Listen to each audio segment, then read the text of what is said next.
Okay, good morning, students. We are already familiar with Newton's second law of motion, Newton's first law and second law of motion. That is, in order to change the state of rest or the state of uniform motion of a body along a straight line, a force is necessary that should be acting on that body. Without the application of a force, the body is not able to change its state of rest and the state of uniform motion. That means in order to make the body in motion, we have to apply an external force. Similarly, in the rotational motion of a rigid body, okay, we have to set the body into a rotational motion. We have to apply some physical quantity that is compared to the force. In order to rotate a body, as all of you know, we have to apply force. Suppose you have a rigid body which is capable of rotating about its own axis. For example, a top is rotating about its own axis. There's a very good example is a door that we have usually and that we have seen in our houses. So in order to open a door,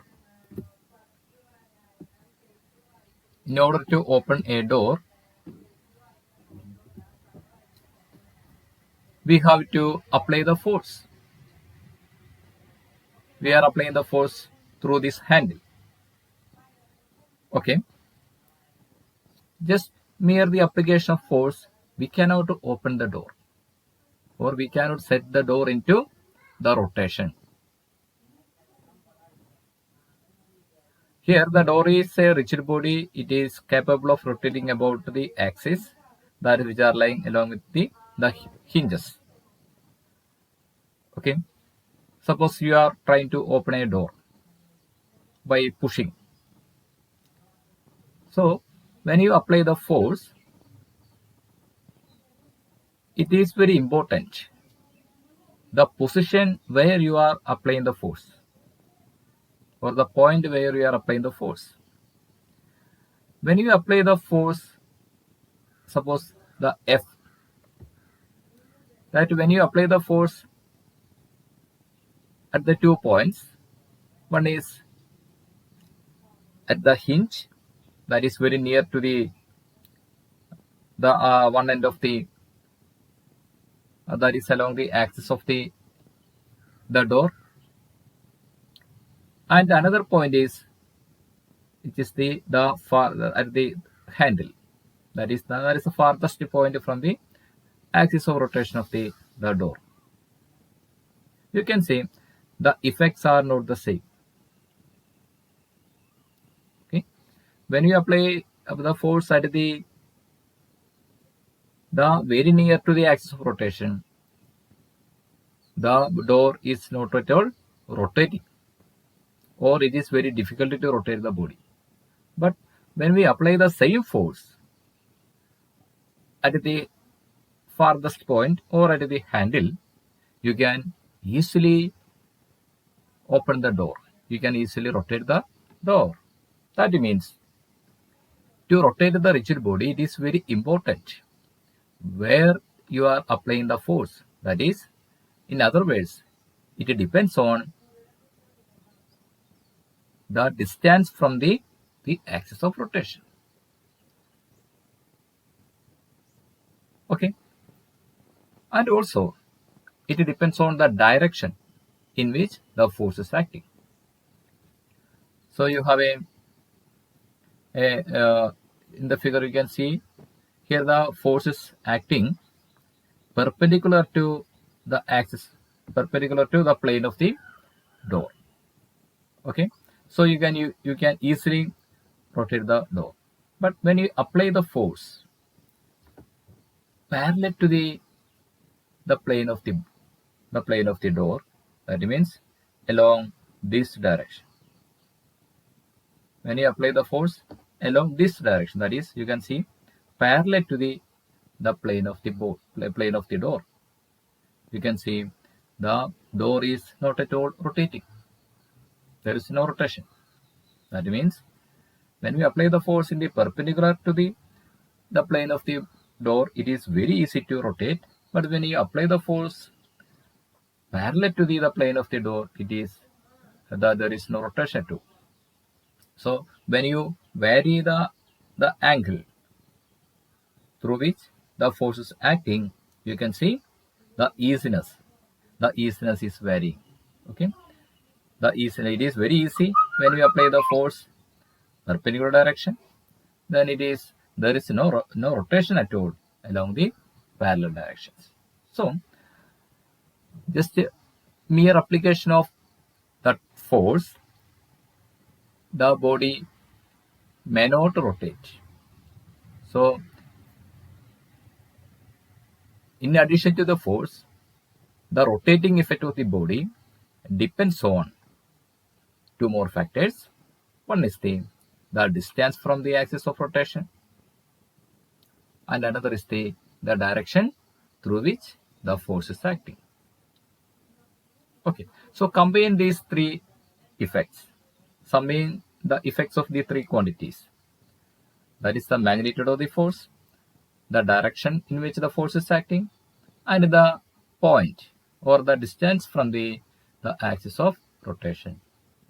Okay, we have a new term, that is the torque. Okay, so to rotate a rigid body, we say that a torque must be acting on that body. So this torque gives the angular acceleration of the rotating body.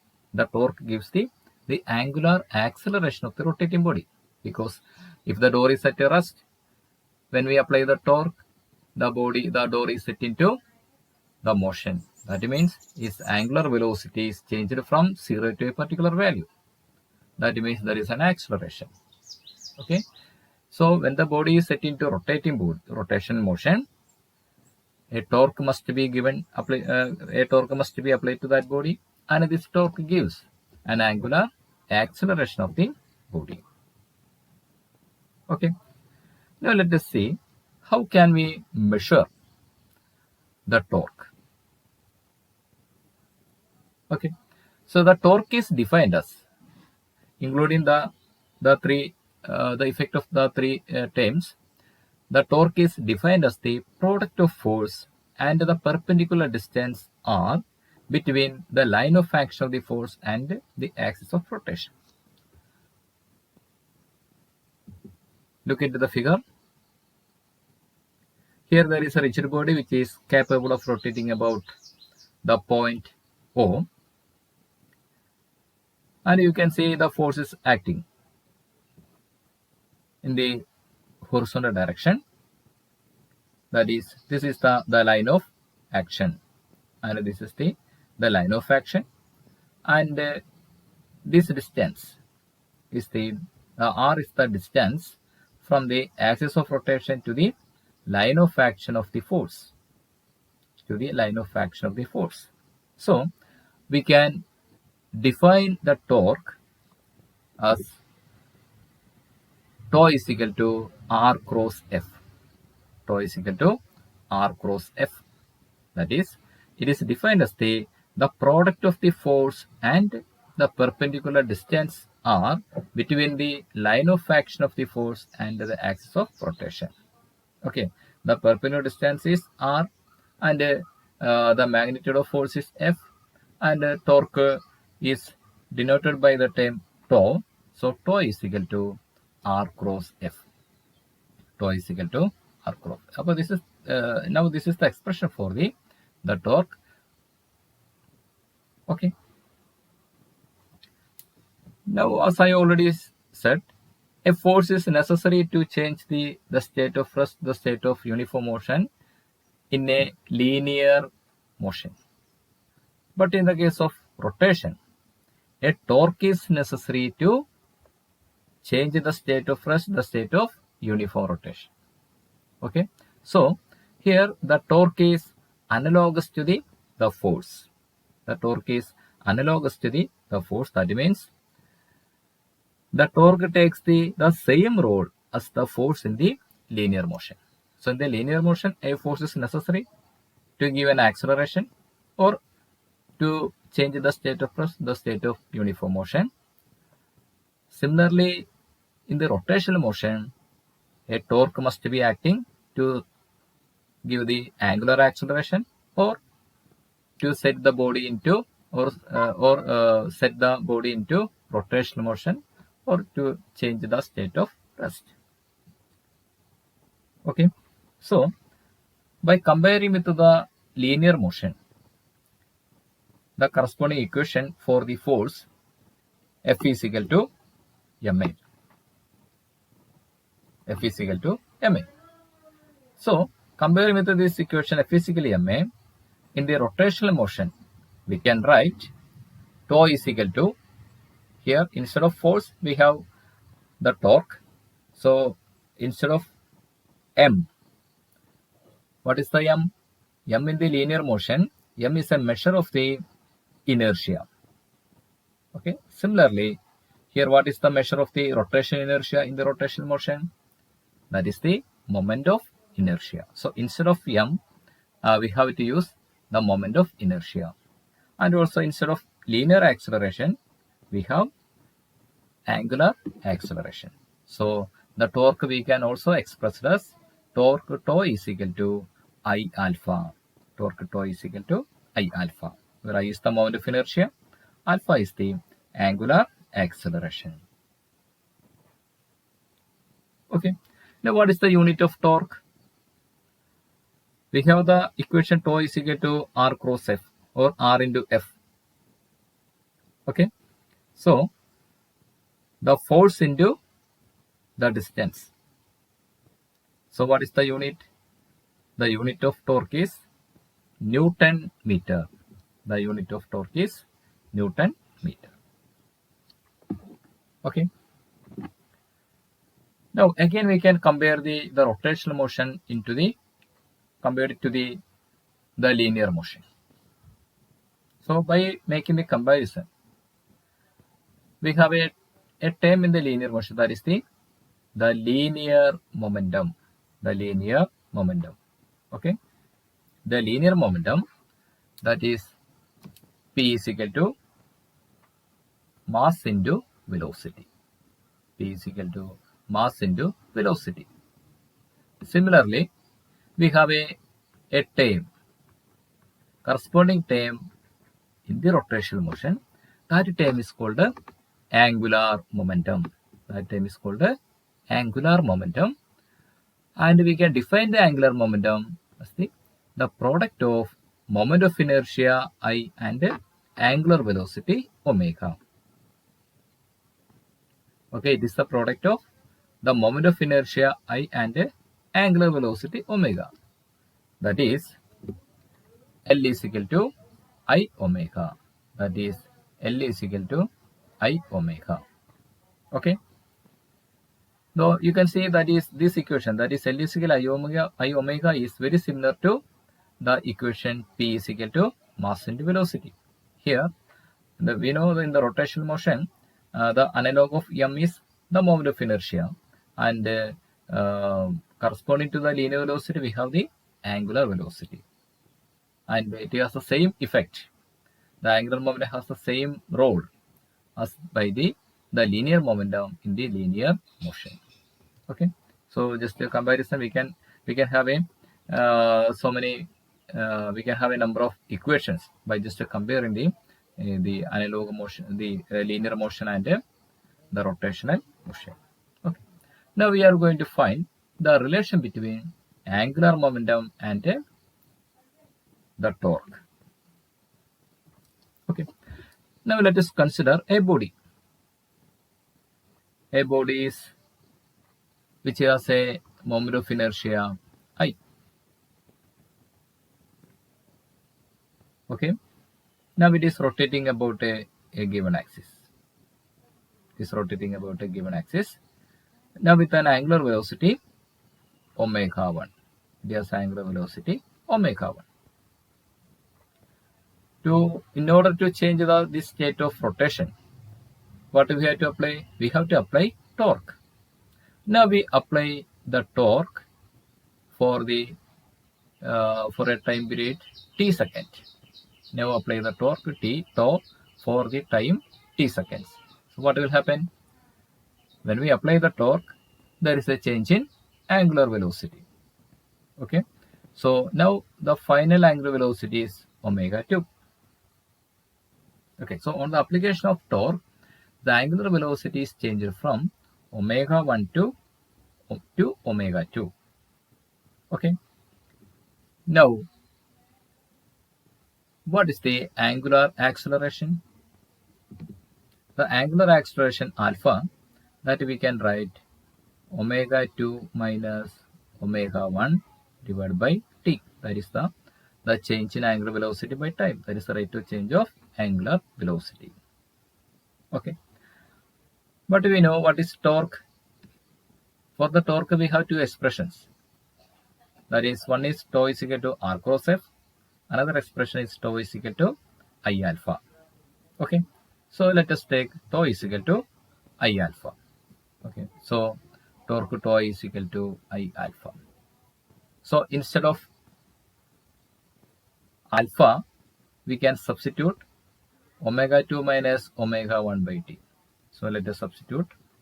That is I here, instead of alpha, omega 2 minus omega 1 by t. Okay. Now let us expand. That is I omega 2 minus I omega 1 by t. So what is I omega 1? We know I omega is equal to, you can see I omega is equal to the angular momentum. Okay, the angular momentum. So I omega 1 is the angular momentum before the application of torque. That is, it is the initial angular momentum. So let us denote it by L1 is equal to I omega 1. And what is the I omega 2? I omega 2 is the final angular momentum. That is I omega 2 is equal to L2. So let us substitute L2 minus L1 by T. The torque tau is equal to L2 minus L1 by T. That means the torque tau is equal to the rate of change of angular momentum. The rate of change of angular momentum. Okay. The rate of change of angular momentum. And also we can express. Let me write once more. That is tau is equal to L2 minus L1 by T. So in the mathematical method, we can also express the rate of change of angular momentum as dl by dt. As dl by dt. The rate of change of angular momentum, that is the torque, that also can be expressed, that is in the differential form.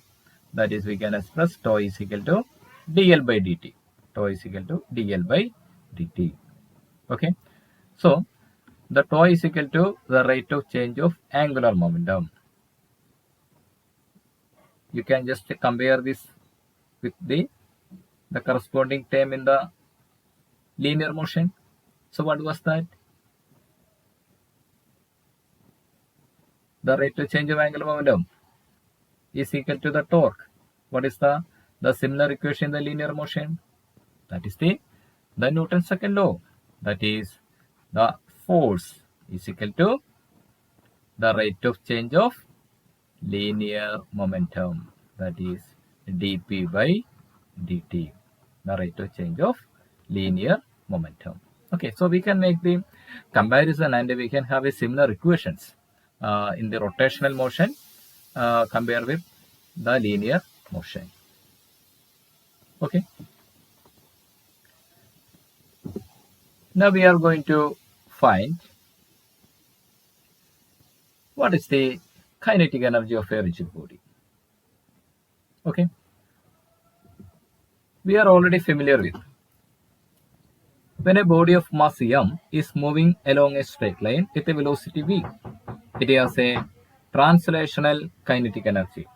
It has a translational kinetic energy that we can express. E is equal to half m v square.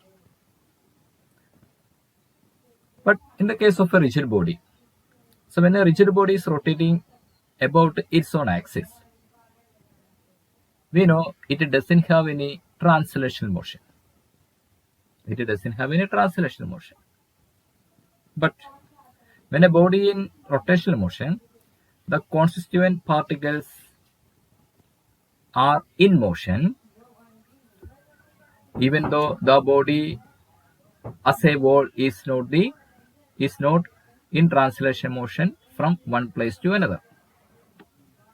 That means, as already we studied, when a body in rotational motion, each particle inside the rigid body is executing a circular motion. That means the particles are in translation motion. So, due to the translation motion of these individual particles, we can say that the rigid body has a kinetic energy. Okay, even though the body as a whole doesn't have any translatory motion. So the energy of a body by virtue of its rotational motion is called a rotational kinetic energy. The energy of a body by virtue of its rotational motion is called a rotational kinetic energy. We can simply write the expression for the rotational kinetic energy of a rigid body by just comparing the corresponding term in linear motion. That is, we have the linear motion, the kinetic energy, translational kinetic energy E is equal to half mv square. By just comparing with that equation, we can write that rotational kinetic energy. Okay, so instead of m in the rotational motion, we have the moment of inertia, and instead of v, we have angular velocity. So the rotational kinetic energy is given by E is equal to half I omega square. Half I omega square. Okay, so this is the expression for the rotational kinetic energy of a rigid body. Now, let us find a relation between the rotational kinetic energy and angular momentum. Okay. We have the expression L is equal to, the angular momentum L is equal to I omega. Okay. Just squaring on both sides of the equation, we have L square equal to I square omega square. And also just divide by the two terms on both sides by 2I. That is L square by 2I equals I square omega square by 2I. Okay, so that is in the right side we can cancel the I, that is I half I omega square. So what is half I omega square? That is the rotational kinetic energy. So the rotational kinetic energy is equal to L square by 2I. So that is the relation between the rotational kinetic energy and angular momentum. Similarly, we have already seen the corresponding equation in the linear motion. That is, the kinetic energy E is equal to P square by 2m. That we have studied earlier.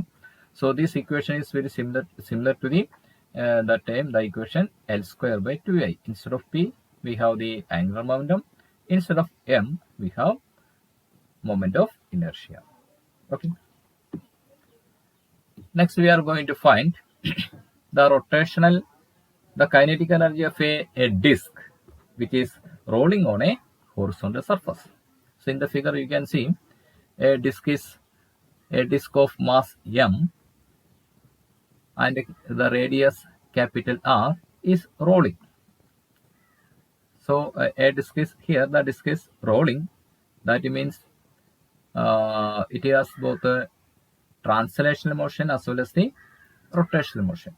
So when the disk is rolling along a surface, so a body is rolling about its own axis. Here the axis is perpendicular to the plane of the disk.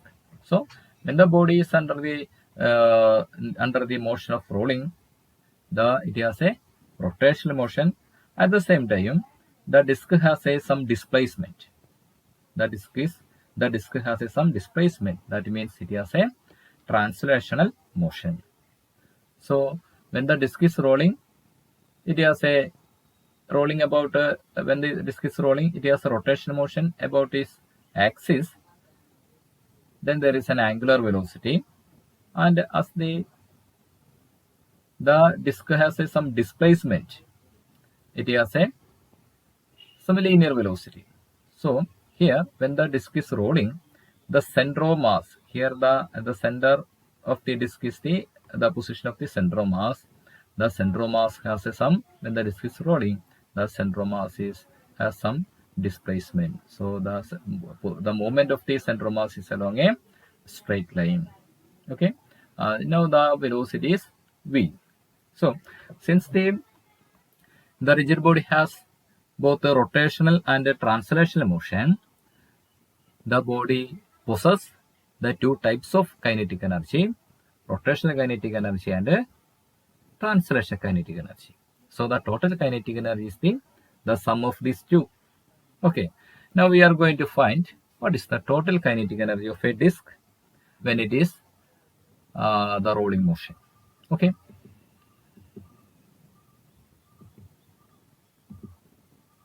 So if the disk is rolling, that means it has a rotational motion. So it is rotating about its own axis. Here the axis is perpendicular to the plane of the disk and passing through the center of the disk. Okay. So we know the expression for the disk when it is rotating about this perpendicular axis. That is, we can have the rotational kinetic energy is equal to, what is the formula?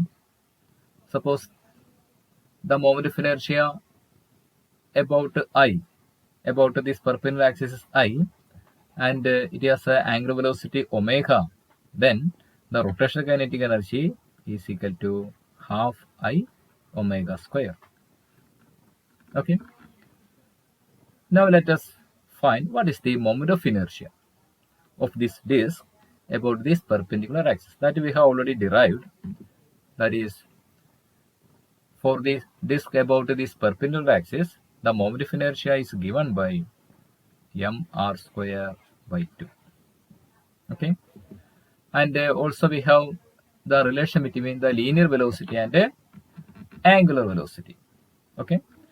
So if v is the linear velocity, then omega we can express. That is, omega is equal to v by r. Omega is equal to v by r. So let us substitute in the above equation.